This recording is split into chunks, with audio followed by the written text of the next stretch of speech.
Assalamualaikum warahmatullahi wabarakatuh. Perkenalkan, nama saya Rawistenisi dari Offering D2.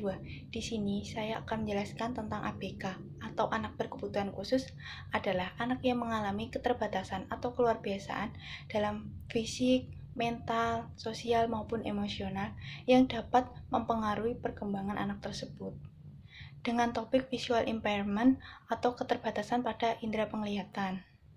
Dari sudut pandang pendidikan, anak tunanetra dapat diartikan sebagai seorang yang mengalami kehilangan fungsi penglihatan atau visual impairment yang dapat mengganggu atau hambatan dalam belajar. Selanjutnya, saya akan menjelaskan tentang dampak fungsi penglihatan terhadap perkembangan. Kehilangan fungsi penglihatan atau tunanetra yang dialami oleh anak akan berdampak atau mempengaruhi dalam perkembangan anak itu sendiri. Karena penglihatan dapat dipandang sebagai explorer bagi seorang anak untuk melihat dirinya dan juga lingkungannya. Yang kedua, ada dampak perkembangan kognitif yang dibagi menjadi 3. Yang pertama, lingkup dan variasi pengalaman visual yang secara langsung sangatlah terbatas. Yang kedua, kemampuan untuk berjalan tereduksi, sehingga akan mempengaruhi kesempatan memperoleh pengalaman kontak sosial. Yang ketiga, anak tunanetra tidak sebaik anak normal dalam mengontrol lingkungan dan dirinya sendiri, karena dia tidak memiliki persepsi ruang di luar yang dia tempati.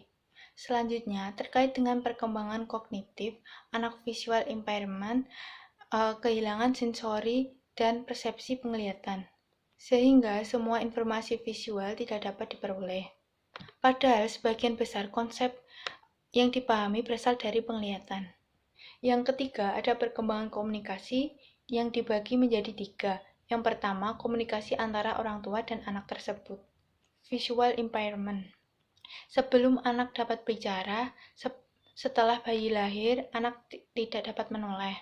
Contohnya itu seperti ibunya itu mengajak komunikasi atau gerak kepada anaknya, tetapi anaknya itu tidak dapat melihat wajah ibunya itu loh.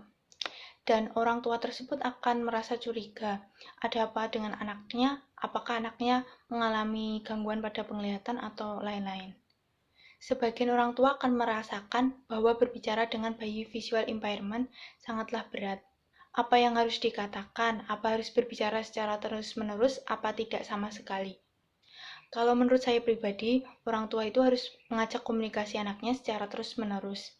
Karena yang terganggu itu penglihatannya, bukan bicaranya dan pendengarannya. Dengan cara seperti itu agar supaya anak tersebut itu mengalami perkembangan yang baik. Yang kedua, ada perkembangan bahasa. Anak visual impairment akan mengalami keterlambatan karena tidak dapat melihat hubungan kata yang menjadi label dan objek. Yang ketiga, ada perkembangan membaca dan menulis. Anak tunanetra tidak sama dengan anak normal lainnya ketika mempelajari membaca dan menulis. Pertama, mereka akan mengenali huruf dan kata dalam tulisan Braille ketika pertama kali masuk sekolah. Yang keempat, ada perkembangan sosial dan emosional. Anak yang tunanetra atau visual impairment akan mengalami kesulitan karena interaksi pada umumnya melalui ekspresi wajah. Dengan melihat wajah seperti senyuman, kedipan mata, dan lain-lain, dari tanda-tanda yang seperti itu, kita akan mengukur perhatian dari orang lain. Dan melalui ekspresi wajah, kita dapat melihat apa yang sedang dialami orang lain. Contohnya itu seperti kita bisa membedakan mana ekspresi orang yang lagi sedih dan mana ekspresi orang yang sedang bahagia. Perkembangan sosial dan emosional dibagi menjadi 3. Yang pertama, interaksi antara bayi tunanetra dengan orang tuanya.